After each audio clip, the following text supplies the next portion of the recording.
Hello, my name is Abel Hamden from Wayne State University, and today I'll be doing a presentation on diabetic retinopathy, age-related macular degeneration, and access to eye care.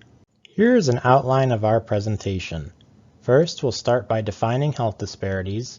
We will then introduce two common retinal conditions, diabetic retinopathy and macular degeneration, and delve into the public impact, screening, and disparities for each.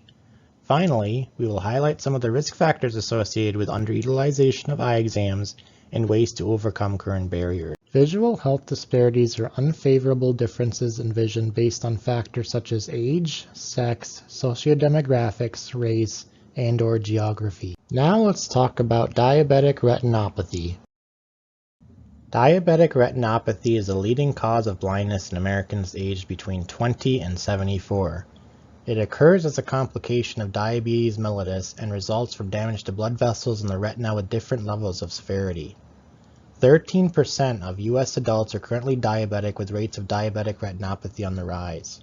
From just 2000 to 2010 alone, the rate of diabetic retinopathy has almost doubled, and by 2050, the rate is projected to triple, increasing global healthcare costs.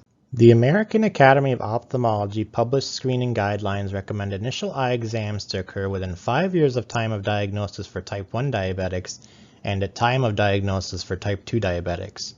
Follow-up annual exams should occur, if not sooner, based on level of retinopathy severity. To prevent worsening of diabetes, patients should also be educated on proper management of blood sugar and hypertension, the two key modifiable risk factors for the disease. The key rationale for screening is that early diabetic retinopathy is typically asymptomatic, but the vision loss may be permanent. Early diabetic retinopathy treatment and management reduce severe vision loss by up to 94%, yet still over 50% of diabetics fail to receive recommended screening. Graphs of prevalence of diabetic retinopathy and eye exams by race are shown here. It is important to note key disparities. Native Americans, Blacks, and Hispanics are the least likely to receive diabetic eye exams and are at the highest risk for severe disease at initial presentation. This is also true of patients on Medicaid. Another important fact to highlight is that the National Health and Nutrition Examination Survey, or NANES, has emphasized the lack of disease knowledge among diabetics, as over 10% of diabetics were unaware they had active diabetic retinopathy. Now let's talk about age-related macular degeneration. Macular degeneration, or AMD, is an eye disease associated with aging and is characterized by the presence of yellow drusen in the macula. Macular degeneration is the leading cause of vision loss and blindness in Americans aged 65 and older, especially the wet or neovascular form. Astonishingly, over 1/3 of minorities and 80% of elderly patients are unaware that AMD is a chronic disease. Similar to diabetic retinopathy, macular degeneration is also on the rise. From 2000 to 2010, the rate of AMD has increased by 18%, and it is projected that the rate will double by 2050, again increasing healthcare costs. Current Academy guidelines for macular degeneration include annual eye exams. An Amsler grid, as shown on the right, can be used by patients at home to monitor for changes in their central vision.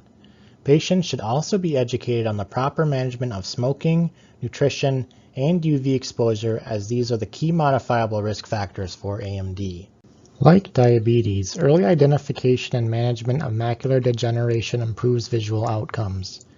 AREDS eye vitamins is an antioxidant formulation proven to slow the progression of intermediate dry AMD, while anti-VEGF therapy can aid in preventing the progression of wet AMD. In terms of disparities, patients of white ethnicity and females are at the highest risk for macular degeneration. AMD accounts for 54% of all cases of blindness among whites and is twice as common in whites compared to Blacks or Hispanics. So what are some of the risk factors causing these disparities? In addition to race, other risk factors include socioeconomics, minority status, and elderly status. Understanding these risk factors cannot be stressed enough. Understanding the barriers of those who underutilize eye care services or preventative visits will help us understand the needs of these populations to better serve them. There are many possible reasons for lack of preventative visits, including cost. Higher socioeconomic status has been found to positively correlate with preventative visits.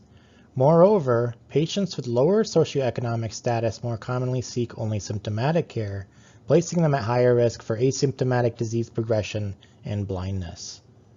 Age has implications in disparities as well. When adults lose their insurance coverage, disruptions in screening and care may result. In addition, sometimes proper patient education is the issue. For example, over 40% of diabetic Medicare patients have not received eye care in the last year, and over 80% of elderly patients are unaware AMD is a chronic disease. Access to health care also plays a major role. Screening resources may be limited in certain rural or urban areas due to a lack of education and/or affordability. Some interventions already taking place to address this include improved surveillance of vision disparities, affordable rural health clinics, AI technology, and telehealth services. The use of telehealth has surged with the pandemic, leading to improved regulations and reimbursement for its use. This in turn has had a positive effect in extending access to physicians and fundus screening in remote communities, improving disease detection and treatment rates found in some studies. Now to reiterate the key points of our presentation. The public impact of retinal diseases is worsening. Most early disease is treatable, but proper screening is crucial. As physicians, we must be able to identify patients in need of screening and/or referral, especially those with major risk factors for worse visual outcomes. Finally, we need to continue to improve upon technologies to increase access and treatments to those who need it the most.